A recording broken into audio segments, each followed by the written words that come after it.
सभी को नमस्कार। मैंने अपने पिछले कई वक्तव्यों में तथा लेखों में भी इस बात को लेकर खेद प्रकट किया है कि भारत का इतिहास जो लोग लिख रहे हैं और भारत के इतिहास पर जो पाठ्य पुस्तकें बना रहे हैं या अन्य माध्यमों में भारत के इतिहास का निरूपण जो लोग कर रहे हैं, वे भारतीय इतिहास विषयक संस्कृत स्रोतों का उपयोग नहीं करते। वे उनकी परवाह ही नहीं करते। जबकि जिन स्रोतों का उपयोग वे करते हैं, वे मुस्लिम इतिहासकारों का उपयोग कर लेते हैं, जो कि पूर्वाग्रहग्रस्त हो सकते हैं। वे पश्चिम के इतिहासकारों का खूब उपयोग कर लेते हैं, जिनके अपने अपने आग्रह हैं, जो औपनिवेशिक दृष्टि से प्रेरित हैं। पर संस्कृत में भारतीय इतिहास का वर्णन है, मध्यकालीन इतिहास का वर्णन है, मुगल बादशाहों के चरित्रों का खूब वर्णन है। उन पर काव्य के काव्य, ऐतिहासिक काव्य लिखे गए हैं। अकेले राजस्थान में 100 से ज्यादा महाकाव्य, ऐतिहासिक महाकाव्य लिखे गए, जिनमें कि उस समय के राजाओं का, उस समय के समाज का वर्णन है। उनका उपयोग ये तथाकथित इतिहासकार नहीं करेंगे।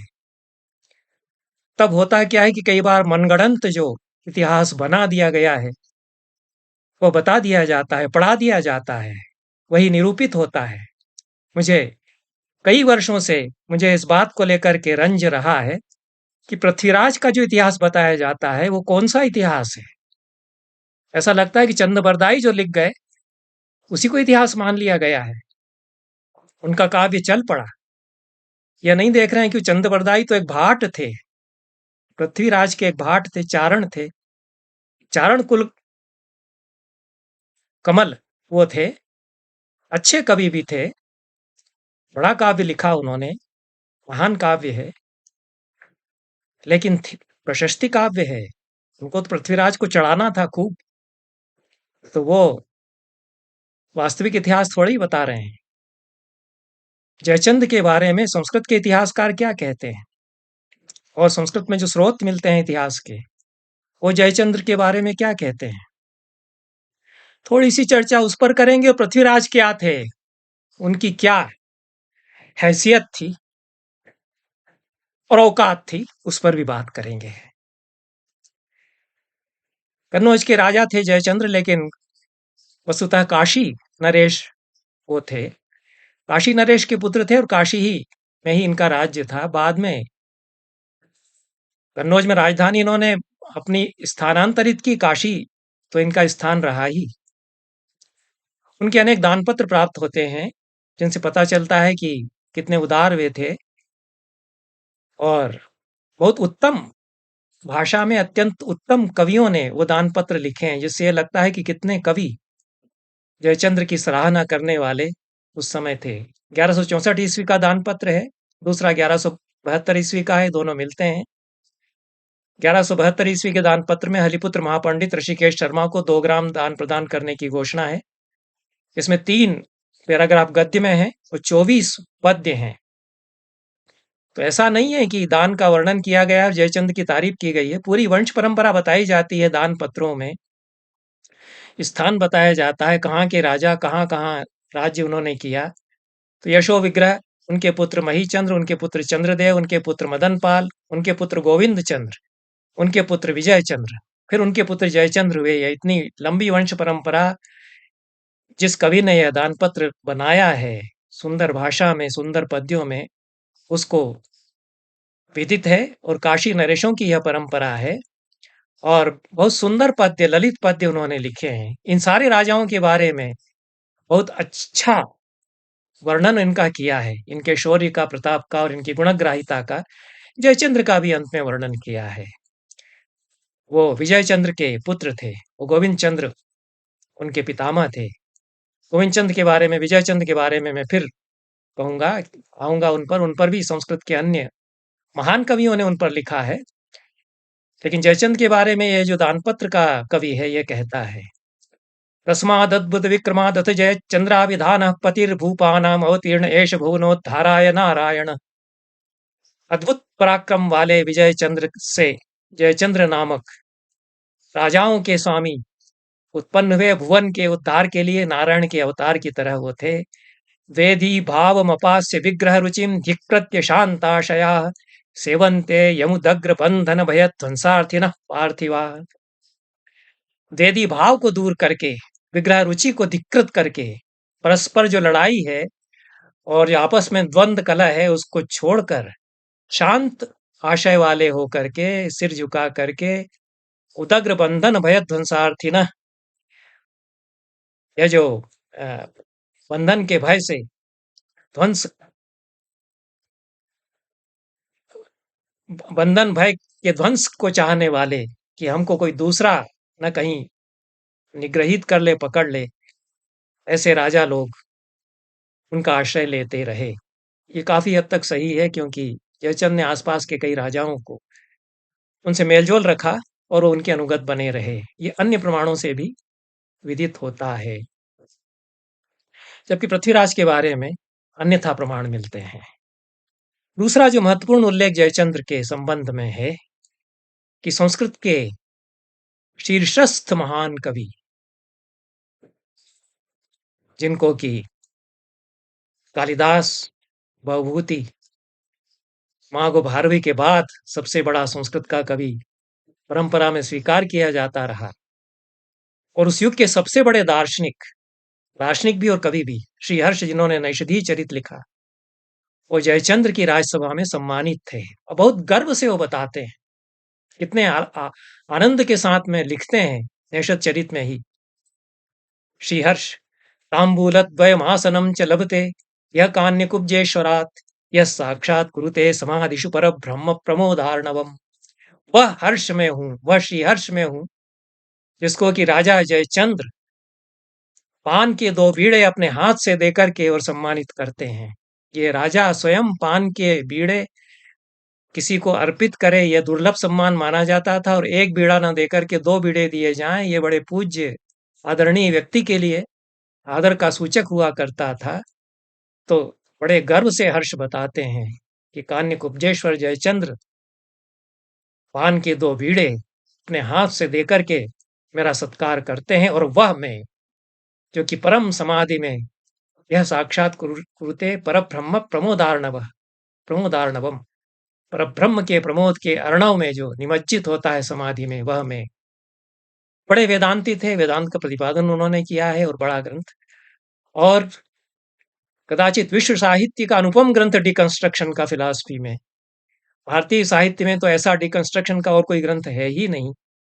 जो ग्रंथ हैं वो संस्कृत में ही हैं उस तरह के, कि जयराशि ने एक ग्रंथ लिखा है 7वीं शताब्दी में, विखंडन या विरचन कैसे किया जाता है, एक एक दर्शन की कैसे धुलाई की जाती वितंडा की तकनीक के द्वारा, ये खंडन खंड खाद्य पूरी भारतीय परंपरा में उसका सबसे बड़ा ग्रंथ है। वह भी श्रीहर्ष ने लिखा।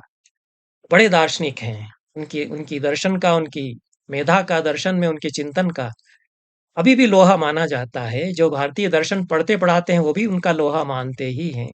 बड़े वेदांती तो वे थे ही, और उतने ही बड़े कवि भी वे थे। अद्भुत कल्पनाशील कवि वे थे, जिन्होंने कि नल और दमयंती की कथा को आधार बना करके नैषध चरित काव्य लिखा है। लगभग 12 ग्रंथों का श्रीहर्ष के पता चलता है। कुछ समय ऐसा था कि 11 ग्रंथ लुप्त हो गए, केवल नैषध चरित और खंडन खंड आदि जैसे अनुपम ग्रंथ हैं, ये अपनी गुणवत्ता के कारण बचे रहे। साहित्ये सुकुमार वस्तुनि दृढ़ न्याय ग्रह ग्रंथिले काव्येवा मई संविधातरि समम लीलायते भारती। यह भी वहीं पर लिखा है श्रीहर्ष ने, कि सुकुमार विषय वस्तु वाले साहित्य में और प्रखर न्याय की पकड़ से ग्रथिल तर्क में मेरी वाणी समान रूप से लीला करती है।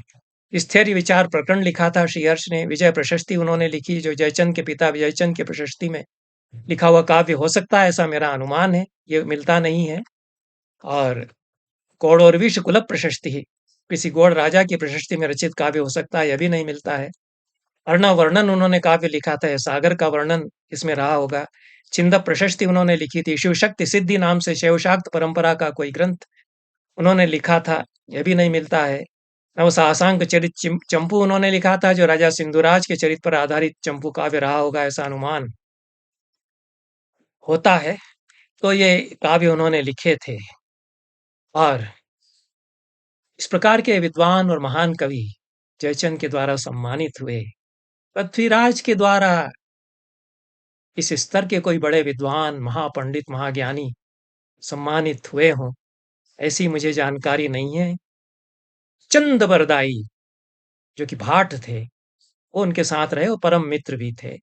दोनों में अच्छी मित्रता रही, दोनों का अच्छा गठजोड़ रहा, ऐसा कहा जाता है। सचमुच में इतिहास में क्या है, यह तो अभी भी शंकास्पद है, लेकिन एक ग्रंथ जिसका कि उल्लेख किया जाना चाहिए, जो मध्यकाल के इतिहास को बताता है, वो भविष्य पुराण है। आख्यान की शैली में इतिहास बताया गया है पुराणों में, परवर्ती इतिहास भी बताया गया है। भविष्य कथन की शैली में यह इतिहास लिखा गया है। तो हमारे पंडित जो चाहते थे कि इतिहास को जनता जाने, तो सच्चा इतिहास जनता की स्मृतियों में जो हमारी जातीय धरोहर है वह जागरित रहे, उसकी याद बनी रहे, वो पुराणों में ही व्यास के नाम से ही इतिहास जोड़ते चले जाते थे।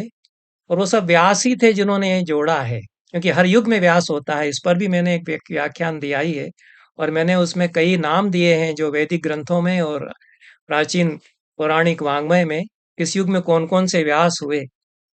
तो व्यास तो हमारे युग तक होते ही रहे हैं। 19वीं शताब्दी तक तो पुराणों में अपग्रेडेशन, अपडेशन, पुराणों को अद्यतन बनाने का काम जो व्यास उस युग के हुए वो करते रहे हैं।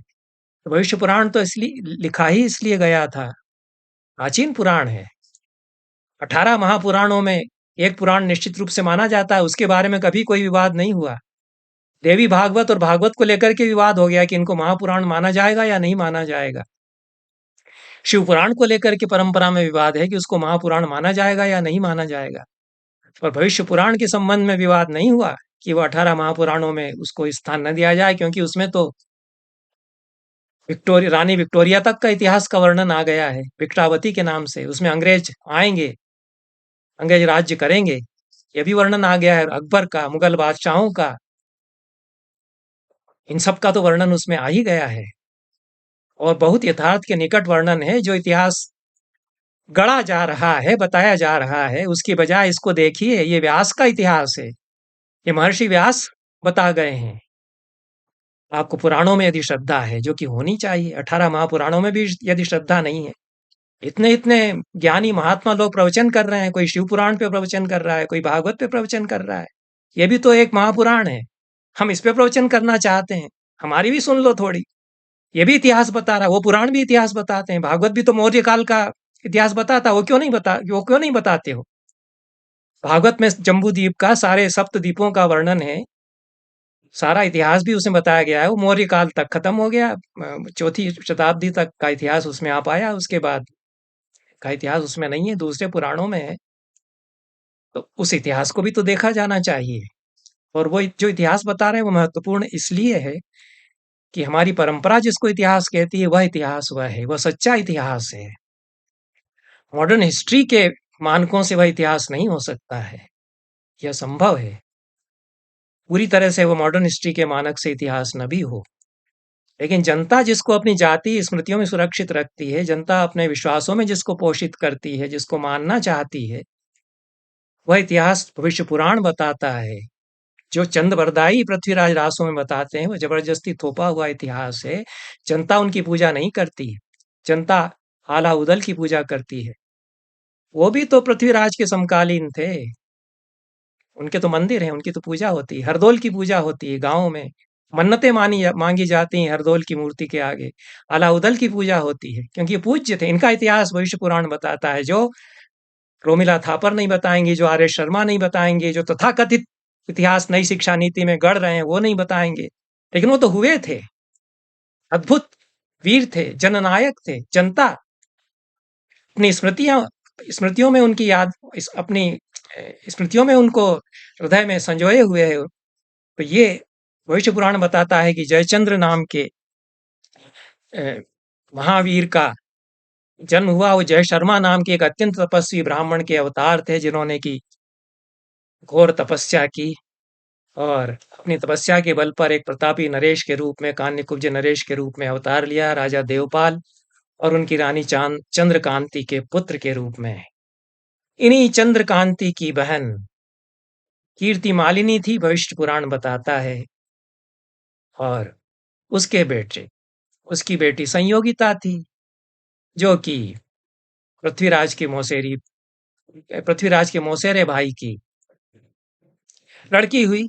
इन्हीं कीर्ति मालिनी के, जो कि चंद्रकांति की, जयचंद की माता की मौसेरी बहन थी, पुत्र पृथ्वीराज हुए। तो चंद्रकांति और कीर्ति मालिनी, ये दो बहनें थीं। और कीर्ति मालिनी के 3 पुत्र हुए, उनमें सबसे छोटे पृथ्वीराज थे। पिता अनंगपाल ने तीनों भाइयों में बराबर राज्य दे दिया था। धुंधुकार जो बड़े भाई थे, उनको मथुरा का राज दिया, पृथ्वीराज को अजमेर का राज्य दिया। पृथ्वीराज प्रतापी थे, शूरवीर थे, इसमें कोई संदेह नहीं। भविष्य पुराण ये कहता है कि वो बचपन में सिंह से लड़ लेता था। ये पृथ्वीराज परम शूरवीर थे और उनका दबदबा था। उस दबदबे का उन्होंने उपयोग किया, कुछ धमकाया आसपास के राजाओं को। अजमेर का राज्य किया था, पिता ने चाहा था कि सब मिलकर के रह लो। जयचंद वहां कान्यकुब्ज में राज कर रहा है, वो भी भाई है तुम्हारा, ये सब लोग मिलकर के रह लो। जयचंद ने तो इस तरह का प्रयास किया, ये भविष्य पुराण बताता है कि इससे आतंकित होकर के जो राजा पहुंचे, छोटे छोटे, उनको जयचंद ने कहा कि नहीं, हम लोग मिलकर के रहेंगे। ये भविष्य पुराण का वर्णन है। तो भविष्य पुराण बताता है कि ननिहाल से जो संपत्ति मिली, उसको अकेले पृथ्वीराज ने हड़प लिया। और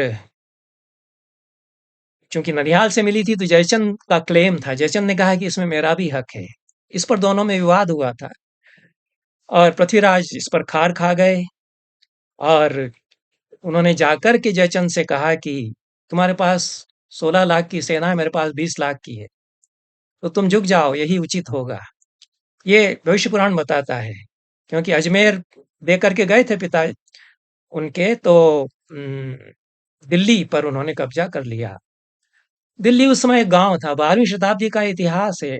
कहीं ढिल्ली नाम से उसका वर्णन मिलता है। भविष्य पुराण तो देहली ही कहता है, लेकिन ये प्राकृत के ग्रंथों में ढिल्ली नाम मिलता है। ये गांव था छोटा सा, लेकिन इसका महत्व बढ़ता गया और इसको फिर धीरे धीरे बसाया गया। तो अजमेर के पास कब्जा करते हुए पृथ्वीराज ने दिल्ली तक अपना राज्य विस्तार कर लिया और दिल्ली को थोड़ा सा संपन्न बनाने का प्रयास किया जाने लगा। तो पृथ्वीराज ने चूंकि ठान ली जयचंद से, और पृथ्वीराज भी शूरवीर थे, जयचंद भी शूरवीर थे, दोनों एक दूसरे से थोड़ा खौफ खाते थे। पृथ्वीराज बहादुरी में कुछ अधिक रहे होंगे, लेकिन ये एक स्टेलमेट बना हुआ था, जिसको शीत युद्ध कहते हैं, वो बना रहता। अगर पृथ्वीराज की तरफ से ये कांड न होता, जो संयोगिता वाला कांड है। आप मौसेरे भाई की लड़की का अपहरण करके लाए हैं। और भी स्रोत ये बताते हैं कि वो मौसेरे भाई की लड़की है। वो सगी बहनें हैं दोनों, कीर्ति मालिनी और चंद्रकांति, ये सगी बहनें हैं। एक का बेटा पृथ्वीराज, एक का बेटा जयचंद। अब आप अपनी भतीजी का अपहरण करके ला रहे हैं। और चंद्रबरदाई कहते हैं कि उसने द्वारपाल के रूप में मूर्ति बना करके रख दी। भविष्य पुराण क्या कहता है कि पृथ्वीराज ने अपनी मूर्ति बनवाई और इम्प्लांट करवा दी वहां। भविष्य पुराण तो ये कहता है, चंद्रबरदाई को माना जाए। भविष्य पुराण जो कि महापुराण है, और व्यास की रचना है, व्यास ही है, और सही सही लिख रहे हैं। सही सही इसलिए लिख रहे हैं कि चंद्रबरदाई का तो वेस्टेड इंटरेस्ट है पृथ्वीराज को ऊंचा बताने में, ब्लो अप करने में। उनका जो पोर्ट्रेट है उसको खूब बढ़ाया चढ़ाया जाए, गौरवान्वित किया जाए। तो पृथ्वीराज ने जो जो किया, उसको जो जो कांड किए, उसको नहीं बताएंगे। भविष्य पुराण बताता है। भविष्य पुराण जो लिख रहा है, उसका तो कोई वेस्टेड इंटरेस्ट नहीं। हो तो किसी राजा का चाटुकार नहीं है, वो तो किसी राजा का भाट नहीं है, वो कोई पंडित है। वो अपने जो जनता मानती है कि ये अवतार हैं, आस्था है, वो उस अर्थ में इतिहास नहीं है, लेकिन आस्था का इतिहास, आस्था का सत्य ज़्यादा बड़ा सत्य हो सकता है। इसलिए वैश्य पुराण जो आला उदल के बारे में बताता है कि आला जो आह्लाद है और इस कृष्ण का अवतार है, कितना अद्भुत वर्णन किया है काव्यमयी भाषा में, कि गाँव में वो उसी तरह से बांसुरी बजाते थे और क्या कुश्ती लड़ते थे और क्या मलखंब और क्या बहादुरी उनकी थी, तो लोग मानने लग गए कि ये तो कृष्ण का अवतार है। कृष्णांश कृष्णांश उसको भविष्य पुराण में जगह-जगह कहा है और आह्लाद उसका नाम है। वो आल्हा गाँव में बोलचाल में हो गया। आल्हा का लक्षण के नाम से लाखन का, मलखान का बलखानी के नाम से विस्तार से चरित्र भविष्य पुराण में जितने मन लगा कर के इन व्यास ने किया है, वो इतिहासकारों ने तो उसको इतिहास माना ही नहीं। 800 साल से गांव-गांव में आल्हा गाया जाता है, पूजा की जाती है आल्हा की, और आप कहते हैं कि वो तो इतिहास का हिस्सा नहीं है, आप उसको नहीं मानेंगे। आप तो राणा प्रताप को महानायक मानेंगे जो कि मेवाड़ के स्वाभिमान के लिए, अपनी व्यक्तिगत स्वाभिमान के लिए केवल लड़ रहे थे, देश की लड़ाई नहीं लड़ रहे थे। तो जो हमारे जननायक थे, जिनको जनता ने जननायक माना, राणा प्रताप को तो नहीं माना। ये तो आज जो इतिहास गढ़ा जा रहा है उसमें बनाए जा रहे हैं, गढ़ी जा रही हैं छवियां, जो जन जन की आस्था में, जन जन के हृदय के सिंहासन पर विराजमान थे, वो आला उदल थे। उनके बाद कुछ जयचंद फिर हुए। 19वीं शताब्दी में जो इतिहास फिर से रचना शुरू किया गया औपनिवेशिक दौर में, उसमें कहीं से ये आ गया कि जयचंद गद्दार थे, विश्वासघात उन्होंने किया। कहीं नहीं आता पूरे भविष्य पुराण के इसमें। कई लड़ाइयों का वर्णन भविष्य पुराण में है। परमर्दी देव, जिसको आलाखंड में परमाल कहा गया है, राजा परमाल कालंजर के राजा थे। कालंजर का दुर्ग में देख करके आया, कितना अद्भुत दुर्ग बनाया है, कैसे कैसे राजा वहां हो गए। संस्कृत साहित्य के स्रोत बताते हैं कि परमर्दी देव कितने बड़े प्रतापी सम्राट हुआ करते थे। और कृष्ण मिश्र ने प्रबोध चंद्रोदय जैसा नाटक वहां लिखा, जो कि 1000 साल के साहित्य का ट्रेंड सेटर बना। कितने कितने प्रतीक नाटक भारतीय साहित्य में प्रबोध चंद्रोदय के आधार पर लिखे गए। महान वेदांती और कवि वो परमर्दी देव के समय थे। वत्सराज अमात्य, जो कि बहुत बड़े महान नाटककार, जिन्होंने 6 अलग ढंग के रूपक लिखे संस्कृत में, वो भी अमात्य थे। और क्या इतिहास रचा जा रहा था कालंजर में, उसका इतिहास कालखंड में भी आता है, भविष्य पुराण में आता है। कैसे लड़ाइयां हुई इन लोगों में, कैसे लड़ लड़ करके मरे फिर ये लोग। परमर्दी देव, महीपति, और जो कि महोबकपुरी नाम से मिलता है, महावती नाम मिलता है, भविष्य पुराण में महावती नाम मिलता है। और हेमचंद्र ने और दूसरी कथाओं में महोबकपुरी नाम मिलता है, महोबा, वहां के महीपति राजा थे। ये सब रिश्तेदार आपस में, भाई भाई आपस में, राजपूत राजा लोग लड़ रहे हैं छोटी छोटे स्वार्थों के कारण। तो भविष्य पुराण ने इनको बहुत तूल नहीं दिया। हम्म, जो निष्पृह दृष्टि से लिख रहे हैं, जिनका कोई स्वार्थ नहीं है किसी राजा को बढ़ाने में, उसने पृथ्वीराज का कोई ऐसा गुणगान नहीं किया।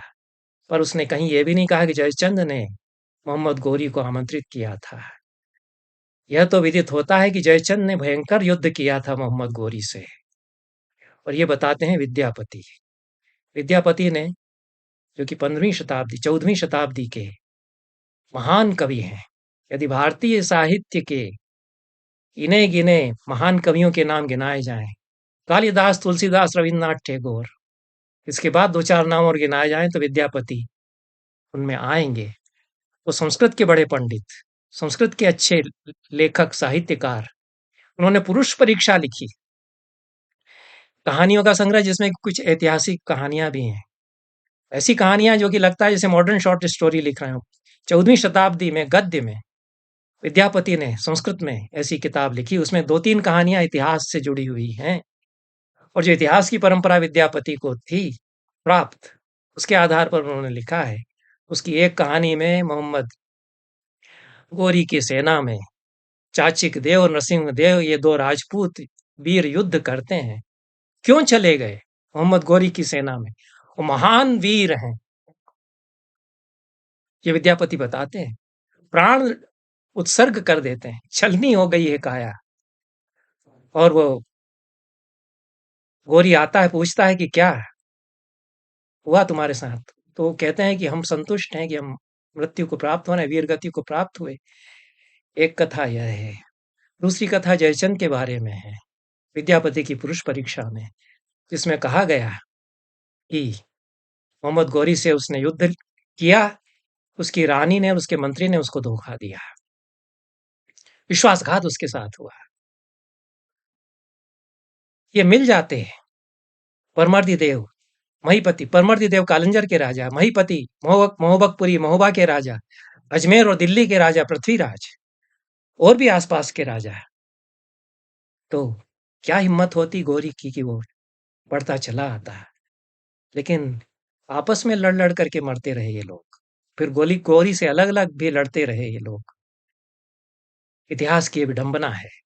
उसमें से एक को लेकर के आप महानायक बना दें, दूसरे को गद्दार कहते रहें, जिसने कि एक इतिहास अलग तरह से रचा है, जिसने कि सांस्कृतिक इतिहास रचा है, जो इतना बड़ा कला प्रेमी, साहित्य प्रेमी, संस्कृति का प्रेमी था, जो काशी की परंपरा पूरी जिसके पास थी, उसके साथ आप अन्याय कर दें, तो ये तो बहुत विस्तार से बताया है। ये भविष्य पुराण ने, इसके मूल अंश में नहीं पढ़ रहा हूँ। किस तरह से पृथ्वीराज ने जाकर के कहा, यदा निराकृता धूर्ता मया वै चंद्रवंशिना तथा प्रभृति सेनांगम विंशल लक्षम समाहृतम। पृथ्वीराज कहता है जयचंद से कि मैंने आसपास के सारे धूर्त राजाओं को तो भगा दिया, अब मैं अकेला, 20 लाख की सेना मेरे पास हो गई है। त्वया षोडश लक्षम च युद्ध सैन्यम समाहृतम, तुम्हारे पास सिर्फ 16 लाख है, तब मैं दंड देने के योग्य हूँ, मुझे कर मिलना चाहिए कि तुम्हें मिलना चाहिए। भगवान दंडियो बलवान करम में दातुम अर्हसि, मुझे तुम कर दो, नहीं तो लड़ाई कर लो। तो इस तरह से धमकी दे करके वो चला गया, लेकिन जयचंद्र भी अपने पूरे बल के साथ में बने रहे, और आधे हिस्से पर जयचंद कान्यकुब्ज तक राज्य करते रहे पृथ्वीराज, बाकी हिस्से पर अजमेर और दिल्ली पर राज्य करता रहा। लेकिन जो ठन गई थी दोनों में, एवं जातम तयोर वैरम अग्निवंश प्रणाशनम, ये जो दोनों में ठन गई थी, इससे इस अग्निवंश का नाश हुआ। ऐसा भविष्य पुराण प्रतिसर्ग पर्व चतुर्थ खंड में 5वें अध्याय में लंबा वर्णन यह है। यह कहता है, इसमें ये जो ठन गई थी, इसमें संयोगिता के स्वयंवर की घटना ने आग में घी का काम किया। और यह सब कोई उल्लेख भविष्य पुराण में इस बात का नहीं किया गया कि संयोगिता ने चिट्ठी लिख दी थी वह तो पृथ्वीराज को, और दोनों में तो पहले से प्रेम था। अरे भाई, भतीजी है उसकी, सगे मौसेरे भाई की लड़की है, बहुत कम उम्र की है, ये मैच्योर प्रौढ़ वयस्क का व्यक्ति है, उसके पिता की उम्र का, दोनों लगभग बराबर उम्र के हैं, दोनों सगी बहनों के बेटे। तो वैश्य पुराण तो नहीं कहता ये सब। संयोगिता ने पत्र लिखा है कि मुझे किडनैप करके ले जाओ, नहीं तो अन्यत्र विवाह हो जाएगा। अपने चाचा को, सगे चाचा को कैसे कोई लड़की ऐसा लिखेगी? लेकिन जो भयंकर विनाश हुआ इसके बाद, पृथ्वीराज ने अपनी प्रतिमा रखवा दी, ऐसा भविष्य पुराण कहता है, फिर अपहरण करके ले गए संयोगिता को। प्रेम के कारण नहीं ले गए होंगे, ऐसा ऐसा भविष्य पुराण के सारे वर्णन से मुझे स्पष्ट आभासित होता है। केवल ये कि ठन गई है और उसने कर देना स्वीकार नहीं किया। मेरे पास 20 लाख की सेना है, उसके पास केवल 16 लाख की है, फिर भी वो नहीं कर दे रहा है, इसलिए मैं उसको नीचा देना दिखाने के लिए। स्त्री का अपहरण सबसे बड़ा अपमान का, एक एक तरह से अपमानित करने का हुआ करता था। तो अपहरण कर लिया, विवाह कर लिया, नाक काट दी हमने तुम्हारी, अब क्या कर लोगे? तब ये जो लड़ाई हुई है, उसमें कितना विनाश हुआ है, इसका चित्र या तो चतुर्सेन शास्त्री खींचते हैं, उन्होंने भी उपन्यास लिखा है। चतुर्सेन शास्त्री तो बहुत बड़े उपन्यासकार हैं 20वीं शताब्दी के, और इतिहास के वे इतिहासविद हैं, वो जानते हैं कि इतिहास क्या होता है। उन्होंने वयम रक्षामा लिखा रामायण की कथा पर, और ये जो संयोगिता और पृथ्वीराज का प्रेमाख्यान है, इस पर भी उन्होंने लिखा है। तो चंद्रवरदाई को उन्होंने सहारा उन्होंने लिया, लेकिन ये तो उन्होंने भी माना कि पृथ्वीराज अय्याशी में जब डूब गए संयोगिता के साथ में, और एक एक करके उनके महावीर परम प्रतापी वीर उनकी सेना के किस तरह से कट-कट करके मर रहे थे। ये कितना भयावह कांड हुआ है दोनों भाइयों में जो युद्ध हुआ फिर उस घटना के बाद। इसको भविष्य पुराण बताता है, इसको चतुर्सेन शास्त्री बताते हैं। तो यह हालखंड बताता है फिर इसको। चुगलखोरों ने ये कांड कराया। माहिल की चुगलखोरी की बात आलखंड करता है और भविष्य पुराण भी कहता है कि जो महीपति माहिल था, ये चुगलखोर था। तो ये जयचंद के पास जाकर के भी और ये षड्यंत्र कर रहा था। ये परमर्दी देव का रिश्तेदार भी था और ये षड्यंत्र भी कर रहा था। तो आल्हा तो इसकी वजह से खिन्न होकर के छोड़ कर के चले गए थे कि मैं वापस गाँव जा रहा हूँ। आल्हा का बड़ा सम्मान किया परमाल ने और परमर्दी देव ने और महोबा में भी आल्हा रहे, महोबा में ही रहे लेकिन वो महोबा छोड़ कर के गाँव चले गए। कि इस तरह से यहाँ षड्यंत्र होते हैं। मनस्वी महावीर थे आल्हा और उनके भाई उदल और लक्ष्मण लाखन के नाम से उनका वर्णन मिलता है भविष्य पुराण में। और ये किस-किस के अवतार हैं, ये जनता मानती थी कि अवतार हैं श्री कृष्ण के। महाभारत के सारे पात्रों के अवतार इस सारी नामावली में भविष्य पुराण ने बता दिए हैं। युधिष्ठिर के अवतार कोई हुए। तो इस तरह से ये हमारी इतिहास को इंटरप्रेट करने की शैली है कि उसके अवतार हैं। वो जानते हैं कि सचमुच में मैटर ऑफ फैक्ट की हिस्ट्री के अर्थ में हिस्ट्री नहीं है, लेकिन ये आस्था की दृष्टि से हम उसको आइडेंटिफाई कर रहे हैं कि उसमें उसके गुण हैं, कृष्ण के गुण हैं आल्हा में, इसलिए कृष्णावतार उसको कह रहे हैं।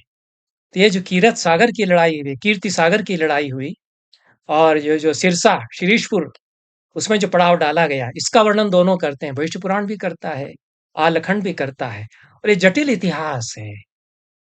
इसमें इतनी बड़ी नामावली है, कितने-कितने राजाओं के नाम हैं, कौन-कौन सी रियासत के कौन-कौन से राजा हैं। ये इतिहासकारों को इसमें दिमाग लड़ाना चाहिए, वो नहीं करते हैं, अपनी मूर्खतावश। तो मैं कुछ बोल देता हूँ। मेरा इतिहास विषय नहीं है, मैं संस्कृत साहित्य का अध्येता हूँ, लेकिन पुराणों का अध्ययन तो मैं करता ही हूँ। वो अकबर के बारे में भी मनगढ़ंत कुछ ऐसा ही बोलेंगे, वो अन्य राजाओं के बारे में भी ऐसा ही बोलेंगे और मनगढ़ंत इतिहास वो बनाएँगे, लेकिन जो स्रोत हमारे पास हैं और जो निस्वार्थ दृष्टि से स्रोत निर्मित किए गए हैं हमारे इतिहास के, वेस्टेड इंटरेस्ट के तहत नहीं है, उनका उपयोग किए जाने का आग्रह यदि मैं कर रहा हूँ, तो मैं गलत नहीं कर रहा हूँ। तो ये बहुत करुण कथा फिर बन जाती है। करुण कथा भविष्य पुराण और आलखंड दोनों लिखते हैं कि किस तरह से अंत में जब लड़ाई छिड़ जाती है, तो मल्हन रानी, मल्हना देवी आला को चिट्ठी लिखती हैं कि तुम लौट आओ, ये जन्मभूमि तुमको बुला रही है। ये आलखंड में तो बड़ा करुण प्रसंग है और भविष्य पुराण भी इस तरह की संक्षेप में चर्चा करता है। लेकिन मल्ला के करुण विलाप का चित्रण पुराणकार ने भी किया है और ये जगनिक जिन्होंने आलखंड लिखा है, वो जयनायक नाम से उसका जननायक नाम से वर्णन किया है। वो जगनिक कवि थे, वो चिट्ठी लेकर के गए, ये भविष्य पुराण कहता है। तो जगनिक भी समकालीन हैं पृथ्वीराज के, रानी मलना के, महीपति के, महोबा के राजा के, परमार के, परमर्दी देव के, जयचंद के। वो भी एक आलखंड में इतिहास लिख रहे हैं। वो भी तो महान कवि हैं। वो कदाचित बहुत बड़े कवि हैं, लेकिन वो जनता के कवि हो गए, लोक के कवि हो गए। लोक में उनका एक-एक छंद इस तरह से गाया जाने लगा कि बस वो लोक में फैल गया, तो कितने छंद उसमें दूसरे जुड़ गए, बाद में जुड़ते गए, पता नहीं चलता है। वो तो लोक काव्य के साथ तो ये होता है। इन्होंने तो ये तो पढ़े लिखे थे चंद बरदाई तो। और एक ये जयानक कवि का पृथ्वीराज चरित महाकाव्य भी मिलता है। पृथ्वीराज ने तो व्यवस्था की थी। वो कश्मीर से उन्होंने किसी पंडित को बुलाया, उस पर उन्होंने उससे उन्होंने अपने ऊपर महाकाव्य लिखवाया था, वो मिलता है, छपा हुआ है। तो ये इतिहास इन लोगों ने जो लिखवाया उनकी तो पोथियाँ बन गईं, तो वो पोथियाँ छप गईं, पुस्तकाकार मिलती हैं। लेकिन जो जगनिक आलखंड लिख गए, उसकी पोथियाँ बनी, लेकिन वो तुरंत उस समय तो पुस्तकाकार नहीं छप सकी थीं। तो उनमें बाद में अंश जुड़ते गए, उनमें भी इतिहास है। वो आस्थाओं का, जनता की स्मृतियों का, जातीय स्मृतियों का इतिहास है।